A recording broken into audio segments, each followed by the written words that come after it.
if you are good at finding deals, then the clients will come. So it all starts with the deal, and all starts with knowing, you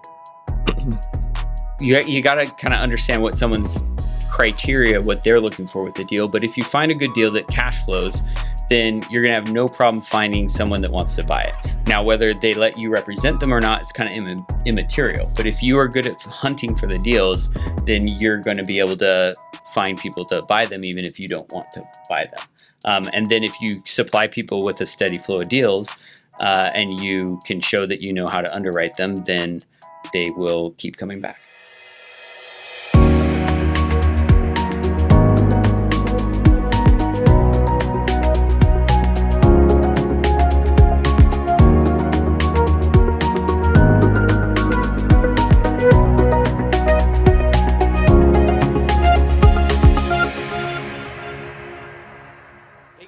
Welcome to episode 27 of the Realized Gains podcast. I'm Stephen Tran, a multifamily investor, short-term rental investor, and an Oregon realtor.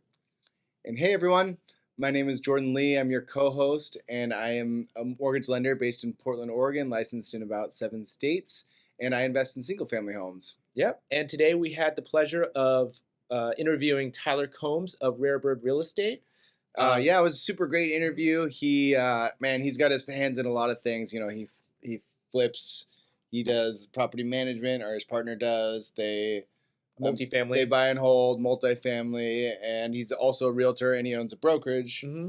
And he also runs this amazing networking event called the Investor Lab. And, I've been there and I've met such amazing people. And so, I just want to get in and let him tell his story of how he does a million things. Yeah, a lot of great advice and a lot of great experience. So tune in if you want to learn more. Hey guys, welcome to the Realized Gains podcast. I'm Stephen Tran. And I'm your co-host, Jordan Lee here. And we have a super special guest on the show today, Tyler Combs here with Rare Bird Realty. Tyler, hey, do you mind just giving us a quick introduction about yourself, like how kind of your story, where you came from, how you got into real estate? Sure. Let's see. I'll take you all the way back to 2009. The market had just crashed, and banks didn't know what to do with all their REO inventory, and contractors were out of work for the first time in a long time. So you had an inventory of houses that were dirt cheap, and you had labor was dirt cheap. So it seemed like a really good time to jump in. So What were you doing before? I was doing software sales training. Okay. Just like Zoom events before Zoom was a thing. WebX or whatever that's called. It wasn't even that, but yeah, we used something very similar. Okay. So I was basically just kind of working from home in my pajamas, and you were teaching other sales. You were selling to other sales. I was just moderating live events. Oh, interesting. Online for sales companies. And I was bored out of my mind, and I watched someone else do some flipping and thought, this is just problem solving, and I like doing that. So interesting. I will just and this was just a friend of yours, right? Because that wasn't like a big TV thing. Yeah, it was just someone was doing it in Vegas, and I watched what they were doing and talked to them, and my roommate at the time and I said, hey, I think we could do this. So we started on one before that first one was finished. We had 3 going. Wow. We both quit our jobs way too early, and not all 3 of those panned out the way they were supposed to. So learned some tough lessons right off the bat. And then kind of. So you just went right into flipping. Yeah. Left the job, started a bunch of projects at once. Yes. And how would you finance it? Just with your savings, or? No, I just started borrowing money from family and friends, and hard money lenders. And, okay. The name of the game, other people's money. Just dived into the deep end. Right into it. Amazing. Well, what gave you the confidence to kind of quit your job? Did you feel like you had enough money to survive? You just believed in yourself, or? Pure hubris.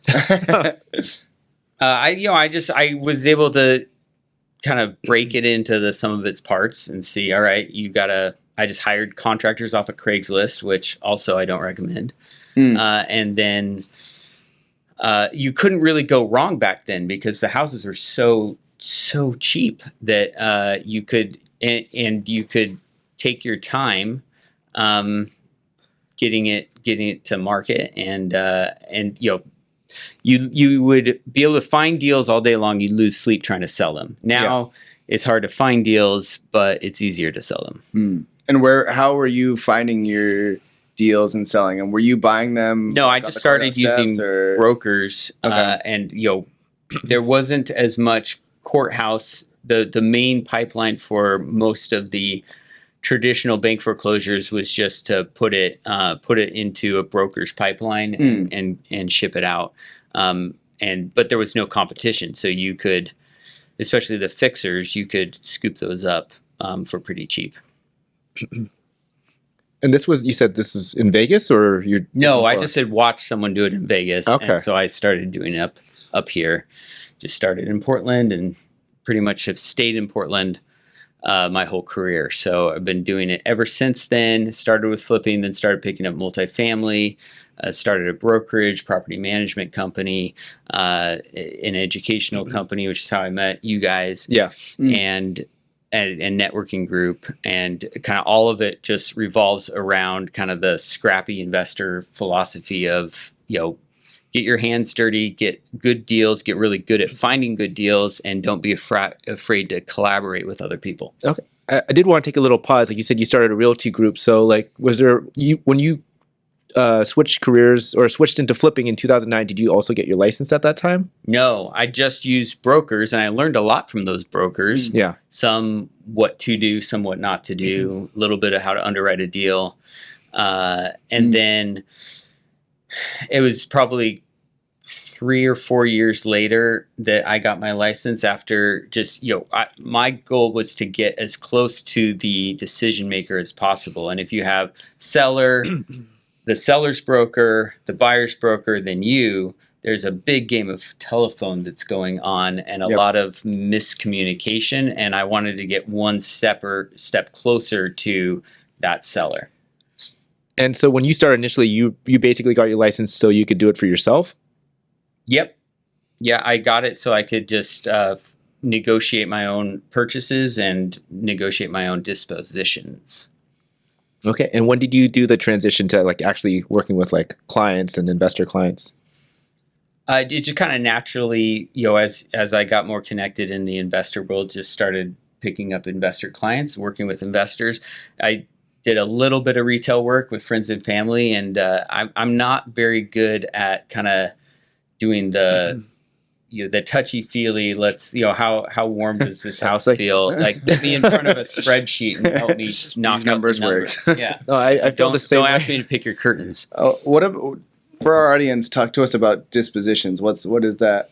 So dispositions, just the selling of the asset when you're done doing whatever you were supposed to do with it. So if it's a flip, you're usually doing a remodel. If it's a multifamily or an investment income property, then your goal is to stabilize it, and that could be through repairing it, or it could just be through stabilizing, getting it rented up, getting the market rents up. That makes sense. You mentioned a little bit about underwriting a deal, finding a deal, and you said that you started out 1, 2, 3 really quick, and a couple of them didn't work out the way you wanted to. Can you maybe give us a couple examples of things that didn't work and how you wrote them, or kind of the mistakes you made early on, and what you've learned from that? I could talk all day on that. No, we want you to talk all day on that. I think it was the third deal I ever did was it was a bank repo, and it was $92,000 off of 92nd and Rural, and kind of the Foster Powell area. And it was someone had kind of started the remodel, gotten it down to studs, and then stopped, went bankrupt. The bank picked it up, and I had concerns, but the mentor at the time that I had was like, it's $92,000. Don't even think about it. Just buy it. So I took that advice, which was bad advice. I bought it because it was cheap. And you hadn't done that big of a remodel. Hadn't done that big of a remodel. hadn't gone through that level of permitting that was required, and it got into it with a contractor, started working kind of simultaneously while we were getting the permits. They kind of, I think we got some of the trade permits first, and then when we went in for the building, they shut the project down because it was in a floodplain. Someone had put an illegal basement in it, so their solution was fill the basement in with concrete. So that was going to take off half of my square footage and cost me an arm and a leg. So I said, I'm not doing that. We got to figure out a different solution. And that turned into a 2 or 3 year legal battle, which I finally won. But along the way, I had a host of squatters and other fun experiences that taught me a lot about specifically Portland real estate investing.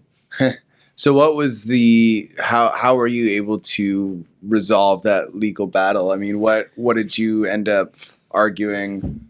It was actually someone at the city that kind of took pity on me, or I built rapport with. I'm not sure which, but I was just kind of nice and persistent, and eventually kind of got steered in the right direction. That if I could find aerial photographs that the house was remodeled and that basement was poured prior to 1980 or 81, when the FEMA maps came out. Prior to the FEMA maps, if you can predate that, then you could get grandfathered in and you wouldn't have to do the basement. So I was able to find aerial photographs at like some historic society and submit those, and I was able to get out of filling in the basement. Interesting. So there's a repository that just collects aerial photos from these time period the things you learn. Wow. Okay. So what did you do with that property 2 to 3 years later once you got through that battle? Were you just holding it and losing every single month on? Yeah. I was burning my cash pretty quick on it. And eventually I got the right permits. I finished out the work and I sold it, but it took a while to sell too. And I had to sell it at a discount. I lost quite a bit on that third one. So I made a lot on my first one. I made a good chunk on the second, and then I lost a lot on the third. So it was kind of a pretty quick learning curve for me to kind of figure out, all right, there's some ups and downs in this game. So what about the investor though? So typically I think of with private money loans that you kind of have to move it really quickly. What did they say when you're like, oh, I'm sorry, I can't sell it? Were they just like, okay, we'll extend another year, or? Yeah, that was a private lender, not a professional hard money lender. And I just kept having to extend and kind of explain. So was someone that you had a relationship with. And I do a lot of private money borrowing that's from non-professional people. And the thing I like about that above hard money is usually brokered money. So it's someone else has raised funds, pooled them together, and they are making their money on the points. They want the turn and they want the fees, and they do not want to extend usually, and they want to charge you an arm and a leg. If you have someone that's a private lender that it's their own money and they're making a really good return and you pay them every month on time, then they are a lot more open to extending. Okay. I've never actually heard this clear distinction between private and hard money. Well, private can kind of be an umbrella for all kinds of non-institutional money. But when I say private lender, that's not a hard money lender. I'm talking about private individuals who could be borrowing from me. Yeah, exactly. And a lot of times they use their self-directed IRA or something. And I'm not going to be upset if you're making your payments on time and it's at whatever prevailing interest rate. Correct. It's usually much above the prevailing interest rate. So they're not going to find a better return elsewhere, and they're usually going to roll their money into your next deal anyways. So an extension just isn't as big of a deal for them. Huh, interesting. Can you tell me how you were finding these private lenders? Like, these are just personal friends? Or... Wouldn't you like to know? Can you give me their numbers and what their rates are? I mean, like I said, it started with friends and family, and then that takes when you haven't done a lot of deals, that takes a tremendous amount of trust. So it's usually going to start with friends and family, or you're gonna, instead of trust, you're going to just pay out the nose for a hard money lender. Or even then, a lot of times hard money lenders don't want it to be your first deal, right? Right. And that after the first few, when you start having a track record, then you start getting knowledgeable in your little area of the world, then you start talking to people that maybe have an interest in doing what you're doing. And then when they start realizing how much work it is, they see what amount of returns you're giving to other private lenders, then a lot of times they do the math and say, you know what, I'd rather just be a passive lender. Mhm. And so just kind of a lot of times, like someone who started with me trying to ask me to help them find a deal, a lot of times that relationship can turn into a lending relationship when they look at the deals, they look at the work, and they say, this is not passive investing. So it's just like a little baby syndication in a sense, where you're just paying them like a set return number, and they're just happy doing that instead of getting into actual real estate. I mean, kind of. I would hesitate to call it a syndication for multiple reasons, but it's just like a bank loan, right? So they're going to get a promissory note and a trust deed, and they're going to be secured on the property with a predetermined interest rate, but there's no upside, there's no profit sharing, there's no GP and LP in the deal. It's very simple to start out that way. From a mortgage perspective, when you go to refinance out, it looks good on paper too. From the lender, from our perspective, when we're looking at it, or if I see that, I can use that as a note to refinance. Right. It definitely makes it easier than like a cash out refi if you're using your own funds. Yeah. But the other, to your question about where do you find them, the number one place that I've found private money is sellers. So starting with a seller finance situation where it's their asset, they are very comfortable with it, and they don't look at it as forming a new lending relationship. They look at it as, hey, I'm just delaying the payment that I'm owed for selling this property. So they look at it from a completely separate point of view. And then you have a period of time to build that rapport. So you're paying them on time every month, and you are sending them Christmas cards and bottles of wine for their birthday. And then when you go to sell that property years down the line, they are very motivated to keep their money with you. And so most of my kind of pool of private money has been developed over seller relationships that started with one house, and then you kind of move them from house to house. Okay. Interesting. Huh. So you're saying that like you find a property that's distressed, and the seller, you might have them finance the part of that, or? I don't really look for distressed properties. Okay. I know a lot of people do. You find that with the distressed properties, it's motivated sellers. Right. But if you have non-motivated sellers that have options and equity, those are great seller financing deals. Oh, I see. And they are usually an investment property, or does it matter? Yeah, usually it's non-owner occupied. Right. So whether it's single family or multifamily, so there's no timeline on it. They don't have an urgent need to take that money and buy their new residence. Mm-hmm. It works a lot better if it's an income property. Okay, that makes sense. Huh. Never thought about looking at deals like that. So they were just holding on to like value add properties, and they didn't have like an urgency to sell, but you came in and said, I'm going to get a loan from you and add some value to this property. Right. And they probably wouldn't look at it as a value add property from their perspective. You know, I don't think I've ever met a seller that would admit that they have a bunch of deferred maintenance on their property. No, I definitely have some. Still got to work through it. But yeah. Well, can you tell us, obviously you've been doing your investments for the last couple of years. Well, when you started out, you had that one bad one. Can you talk about your journey into working with investor clients specifically? Because I know that you just mentioned you don't really work with the first-time home buyer feeling. Can you talk about working with investors specifically? What would you like to know about working with investors? Well, obviously I know you have the event. How about you talk about like where you get your clients from? Obviously I know you have the event. I'm sure you have other avenues to get investor clients. If you are good at finding deals, then the clients will come. So it all starts with the deal, and all starts with knowing, you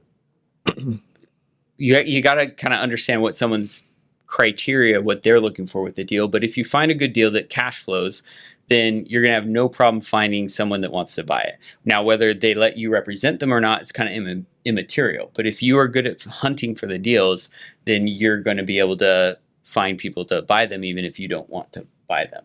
And then if you supply people with a steady flow of deals, and you can show that you know how to underwrite them, then they will keep coming back. So you kind of got to the point where you kept finding deals, but you had too much in your pipe, and you're like, what else can I do? Yeah, maybe it's you have too much in your pipe, or maybe it's that your criteria is pretty refined and that just doesn't meet your criteria. That's it's not your not wheelhouse. specifically what you want to do. Right. That makes sense. But knowing who the other players are in town and getting to know their model by listening and watching what they're doing, then when something comes along and I look at it and I was like, that's not perfect for me, but it's perfect for Joe over here, Right. then it makes an easy collaborative relationship. And do you do like some of the work when you started? Were you doing some of this work on your own too, or were you hiring it all out? Or No, I am the least handy man you'll ever meet. So, and that's like I have friends that are really skilled, and it's hard for them to get out of that contractor role. That was not an issue for me. I am not skilled in any handy areas. So right off the bat, I knew that I had to hire it out, and just kind of learning from managing contractors. Now I know kind of what needs to be done and what the process is, but I really rely heavily on general contractors to get the work done. Yeah, you said at first you kind of tried just finding people off Craigslist, and you didn't recommend that. What did you learn from that experience? Or how do you kind of find your contractors now, or what's your process there? What do you recommend to folks? I mean, I'd say referrals are worth their weight in gold. So finding off Craigslist, you're just basically going off of someone, how good of a salesperson someone is. And then you are, even if you ask for referrals, they are providing the referrals. So they're going to be biased, right? They're only going to be their good clients, or it could be their cousin and their girlfriend, for all you know. Like, you don't know who you're talking to when you ask questions about their projects. If you have other friends that are active in the industry, ask them for contractor recommendations. Now, that is one of the most, especially right now, coveted relationships. So most people are going to hold their cards close to their chest, but even just kind of there's always going to be an opening, right? So just keep asking for referrals. Also, you can look at like permit history, and you can see, all right, look at your comps and look at who did those remodels. If they pulled the right permits, you're going to be able to look at who the contractor on file was, and you can find people that way. I have one friend that he goes to big production builder job sites, and he goes after 5 when all the lazier people have gone home. The general foreman is gone home, and he looks for the guys that have been that are still working after hours to get the job done, and then he bribes them off of those projects. So, I've never done that before, but I thought that was a genius idea. A little cutthroat, but smart. Yeah. No, I also think, like, I did meet some contractors at your event, I don't even know what's the Rare Bird Investor Lab. I always just, in my head, it's like the Rare Bird Investor event. So good branding, right? Yeah. No, I mean, you run a great event, tons of contractors, wholesalers, other realtors, competition, etc. Can you tell me about starting that Investor Lab event? Where you started it, right? I co-founded it with Mike, my business partner. Okay. And we started it as a breakout group of another investment club. And then after a while, we broke off on our own. One of the big things we wanted to make sure we did is build a group of collaborative investors that are actually actively doing stuff in their industry, right? They're not just talking about deals they did in the 80s. They're actually doing deals on a day-to-day basis. This is their career, or they're hoping to turn it into a career, and then they are open to collaborating with other people, open to sharing information, exchanging ideas, and that there's no predatory aspect, like that. We don't allow people in the group that are constantly pitching predatory deals or loans or scams, and then we keep the kind of the gurus out. We don't want people that are constantly pitching their mentoring program or their educational series with the constant upsell. So all the stuff that we didn't like when we first started, we try to kind of like clear the air of and have a safe collaborative space for people to kind of invest in each other. Yeah, it seems to me like it's super valuable because I don't find a lot of value in like books about like flipping and like you said with the guru crowd when you go on like YouTube, and you can learn a lot there, but like you said, there's always that kind of upsell. And to your point, like for me personally, I have 2 of my investments are done with a partner that I met through real estate, and I've learned a lot specifically from him. So I think, yeah, if you can get in the room with people that are actively investing, it's super valuable because they kind of know the climate and they can teach you about the mechanics better, I think, than whatever else on YouTube or books. Yeah, I mean, there's pathways to acquiring knowledge, all over the place, right? And I've learned a lot from YouTube and books as well. But there's nothing better than taking someone in your own market out to lunch, buying them lunch, and hearing their story, and being able to, even better see some of their projects, hear what they've learned. That's just kind of like fast tracking your knowledge acquisition. Awesome. And can you kind of tell us about your portfolio? It seems like you started with a lot of flips. Did you eventually hold on to things? Like what does your portfolio look like? Yeah, started with the flips for the first few years, and then kind of started being able to pick up a few small multifamilies, and that kind of ballooned. And the first few multifamilies I picked up were because of seller financing. So before I even thought I was financeable, I was able to get into multifamily with very little down. Because I built a relationship with a seller who was willing to finance it for me. Wow. And so it started with I think my first was a triplex, and then a duplex and a fourplex, and kind of found our niche in kind of close in southeast, or not southeast and northeast and north, like just east side, close in Portland. With those kind of those small plexes, those kind of our bread and butter of our portfolio. And were these similar situations like we talked about before with seller financing, where they were the seller owned them, but they weren't occupying them? Correct. And you kind of found that out through title search, or just through looking around, or how did you discover that? Yeah, like at first we kind of stumbled on them, and then we started kind of tailoring our list specifically for those type of sellers. Sellers that own multiple properties is always a great one to target, because they are usually savvy. They know kind of what they want, and they know they're going to be eventually have to have a plan to kind of start selling off their portfolio unless they want to keep it forever. And so just kind of hunting for the right seller, hunting for the right properties. It has to meet your criteria, and it has to work out for them. And then when you start making sellers really happy, then word gets around, and they start referring other landlords to you. And in all of these properties, did you remodeled them and brought them, and did you fix them up a lot, or? I mean, it really varies on the property, right? Depends on the property, some landlords took really immaculate care of their properties. Others were glorified slumlords. And so, some of the properties we took over, we couldn't keep the tenants in because we couldn't in good conscience keep it in that condition, and we needed to vacate the building to be able to go to the level of repairs to get it up to code and up to living standards that we would want to see. So it just kind of some of them are down to the studs, some of them are just, my favorite are the ones where there's still room for value add and upside in rents, but you can do it as tenants turn over. So you're not doing this wave of evictions.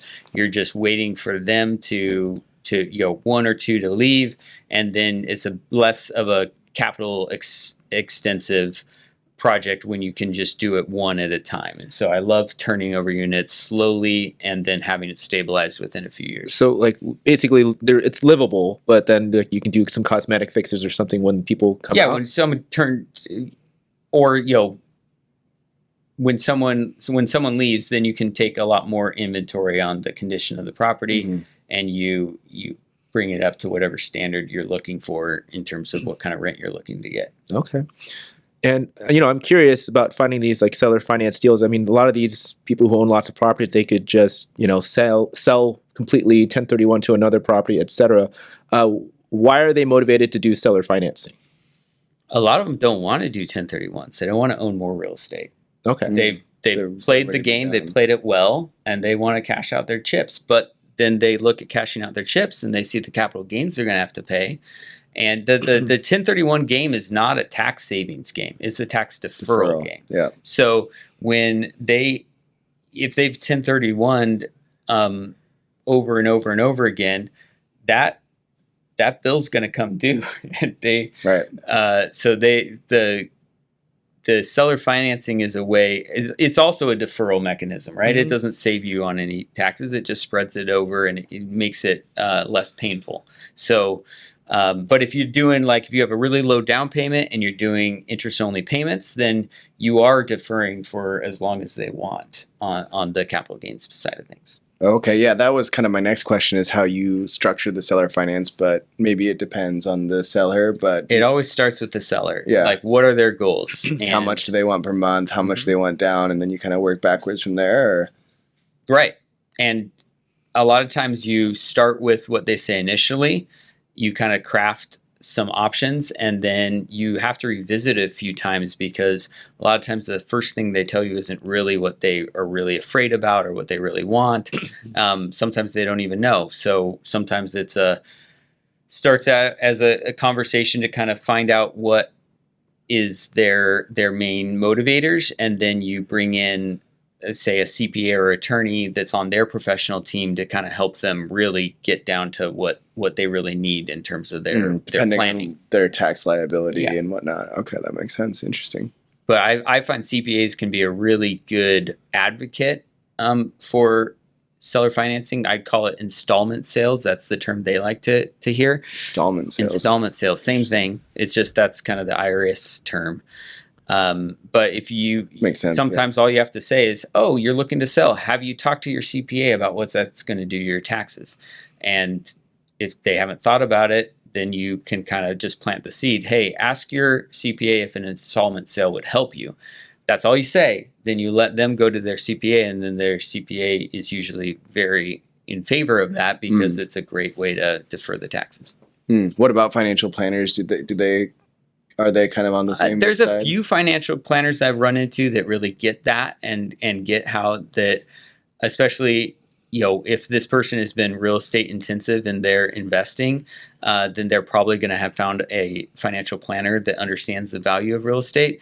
But the majority of financial planners are rewarded for doing more, traditional institutional investing, and anything from annuities to stocks. Right. And so they're not usually aligned with the interest of being really smart and strategic with the real estate. They're more interested in how can we cash out as much of the real estate so that I can put it to use in a way that benefits me. Right. So I'm always real excited when I meet a financial planner that has a deep understanding of real estate and understands how it's in his client's best interest, but that's not too common. No, it's true, because I got a financial planner before I got my first fourplex, and they thought it was a pretty bad idea. And then the next property, they're like, yeah, that's definitely a terrible idea. You're putting yourself in a lot of debt. I don't think they thought about, the cash flow aspect or anything along those lines. No, I love talking to them and be like, so mine is secured with actual land. Yeah. With people who are obligated to pay me, and the product you want to put me in has none of the security that I get. So it's I'm very pro real estate. You got to diversify, but I still have most of my stuff in real estate. Oh yeah, me too. I mean, like I said, that I accidentally fell into that, but my financial planner was like, max out all your tax advantaged accounts, etc., and go make that 7%, interest on it. Right. So can you tell me a little bit about your real estate team and like where that started from and what it looks like now? Yeah, we've always had a pretty small brokerage. We're a boutique brokerage, if that means anything these days. But we're really focused on just investors and investing. So if you're a broker that has that has a goal to work with primarily investors, then we're a great fit. If you are just focused on building your own portfolio, then we're a good fit. But if you're like we kind of talked about, if you're looking at your typical retail brokerage model where you want your main income to be off of commissions, then there's a lot better brokerages out there. But we like kind of a tight community where we analyze deals together. We get on a call every week and we kind of go over all the deals that everyone has on their plate, whether it's from like they're trying to figure out how to develop the property and exploit the zoning code, or if they're trying to figure out how to renegotiate something with a seller on an off-market purchase. Those are the kind of discussions that we have in kind of a mastermind environment and kind of go over everyone's deals. Well, I'm assuming if they want to buy real estate, they're going to need to sell real estate to get the commission. So are they like usually doing something on the side, or they're just figuring out creative ways to finance their projects while they're working under? We have a mix. Everyone has a different model, but we have some people that they make their kind of their daily income off of commissions, and then put away as much as they can into their side real estate investing. We have a lot of guys that real estate investing is their main income, and they just get a few commissions as a perk on the side. So we have kind of both sides. We also have people that basically flip to make their money, and then take all that money as much as they can and put it into their hold portfolio. But the great thing about having your real estate license and being a investor is that it just gives you a lot more options in terms of how you can monetize your leads and like what other negotiation levers you have. So as a real estate agent, I can go to another agent and I can offer them that they can keep my commission, and that's going to put me in front of the line. If I'm dealing with a seller, I can doesn't have a listing agent, I can just waive my commission, and that can be a big perk to somebody. Or if I'm dealing with a property where the commissions are already in place, then I can take commission and put that down towards my down payment. So there's all sorts of ways that having your license can kind of help you structure the deal to make it work for you. Sometimes, when you're buying a deal and you're getting a commission, you're getting this extra chunk of change to be able to put into the property from day one. So it definitely doesn't hurt. The downside to having a license as an investor is there's additional paperwork and disclosure requirements, extra steps. You have to be very careful in terms of, and this may be getting in the weeds, but agency is that like whose interests are you representing? So you can't go to a seller if you're an agent and kind of pretend to be helping them as a realtor and then kind of switch and put on the investor hat and say, "Oh, just kidding, I'm going to buy it from you," because you basically already said that you're going to be their advocate. You can't. Oh yeah, your home's not worth that much. It's only worth this much, and I'll be the buyer for that. And people have gotten big trouble for doing that because people get confused. They're not professionals. They don't know how the industry works, and they can get taken advantage of if you come as their advocate and then switch sides. Yeah, can you talk about that a little bit more? Like, obviously, you have these sellers that maybe you sign these contracts with, and how do you make sure that you're representing their best interest in those situations where you're like, maybe I do want to buy this? Do you like basically show them comps of what this could be worth, or how do you make sure that they feel comfortable that they're not being taken advantage of? Well, if I'm the buyer, then it's much easier to start as the investor because you're very clear that, hey, we're on opposite sides of the table here. Yeah. Like I'm going to try to, structure a deal to meet your needs, but I'm also meeting my needs, and there's no ambiguity about that. When you are coming as a listing agent, then you're saying, I'm I have a fiduciary responsibility to represent your interests. Well, that's also very clear, but you can't switch from fiduciary to non-fiduciary. So I start as the investor and I try to make a deal work for me to buy it. If that doesn't work, then switching to a listing agent is an option. But I try to like kind of figure out the best option before I lay the cards out on the table so that it can be pretty clear all the way from start to finish. No, that's a great explanation. That makes sense. Switching gears here a little bit, you mentioned, did you say that you own a property management company too, or you have a partner that does that, or how does that piece work? Yeah, so I don't use my license for a property management company. My partner Mike is the licensed property manager. Okay. And that just came about because we started picking up our own portfolio of properties and realized this is overwhelming. We need to bring in staff. Right. We've started by trying to hire property management companies, and we just didn't like the way they ran it.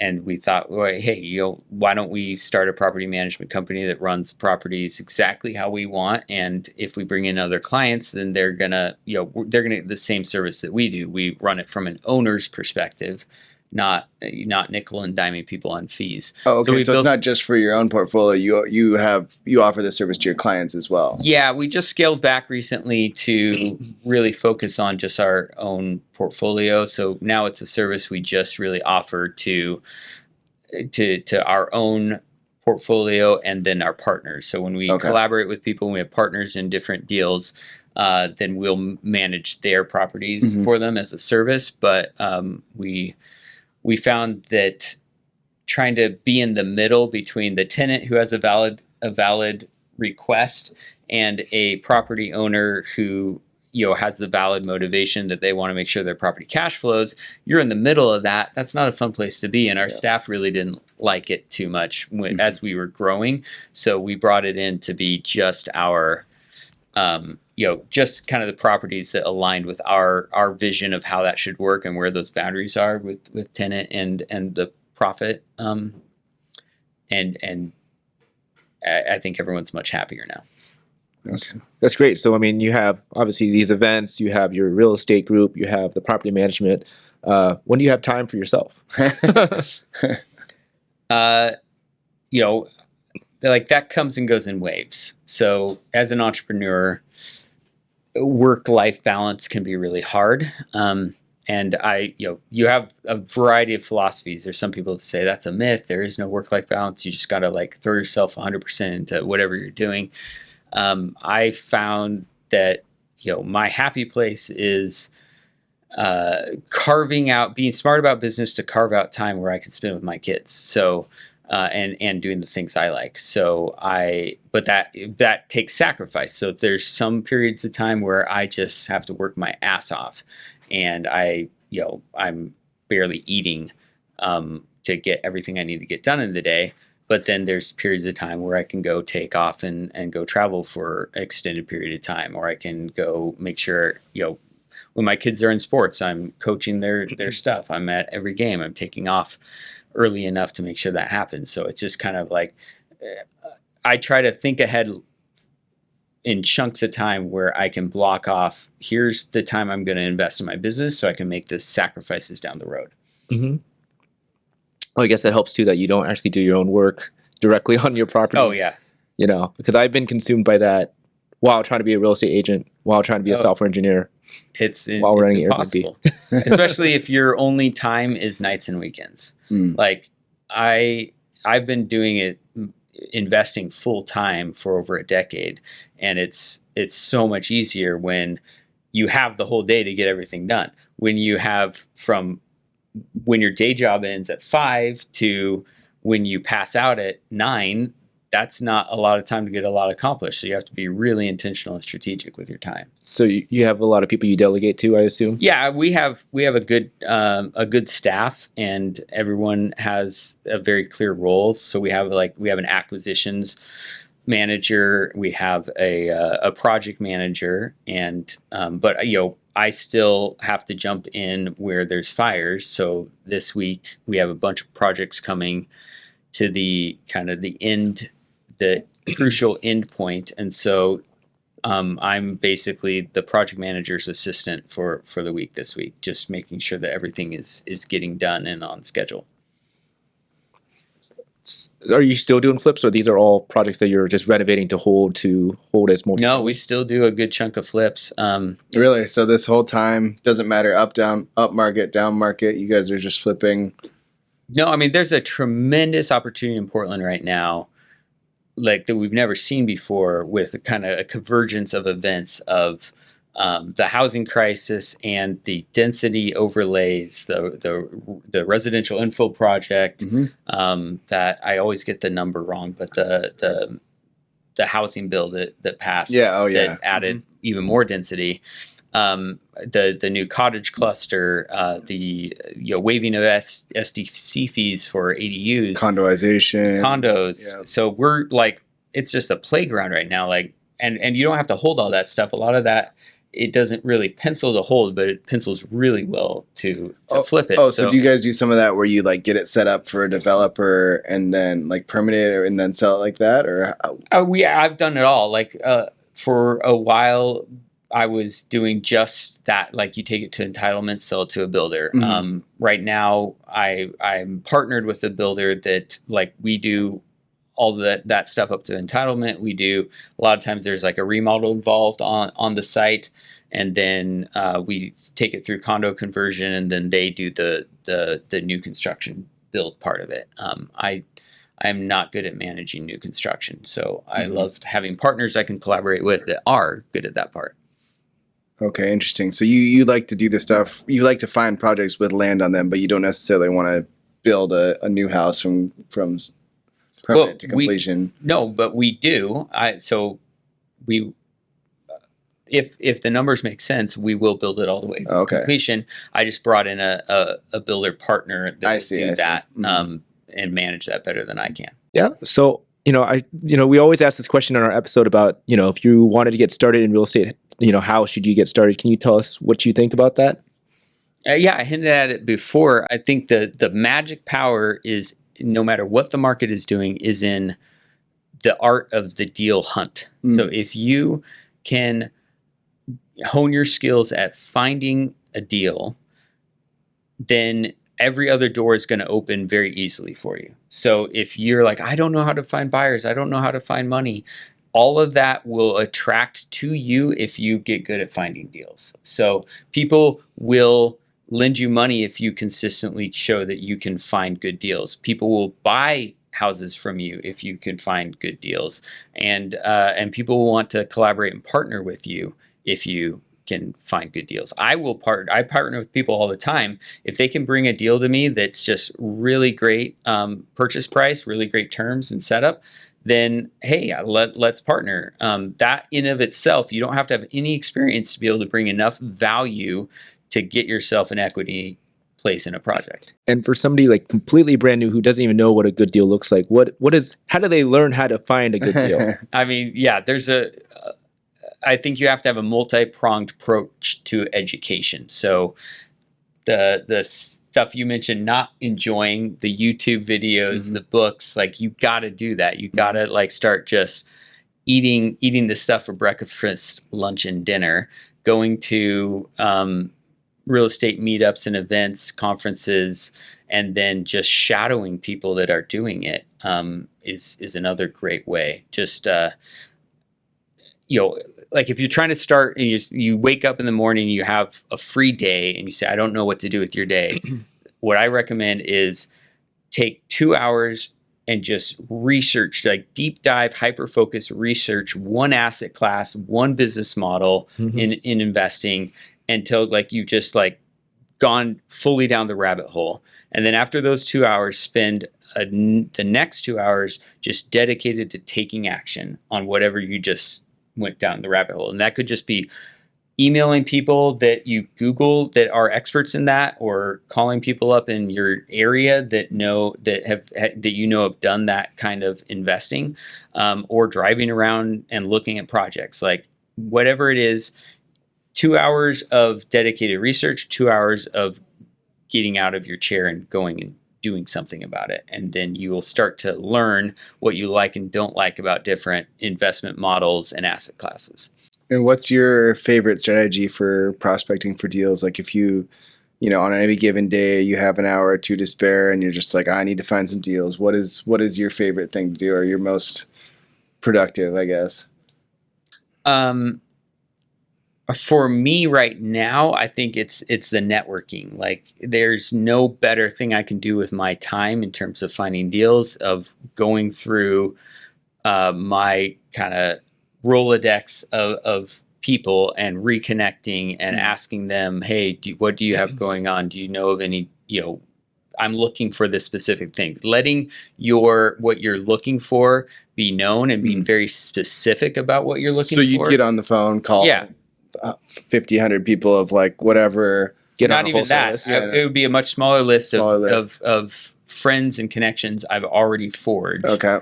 That if I had it tomorrow, I had to come up with a deal. That is the most valuable use of my time, because I've spent so many years forging those relationships.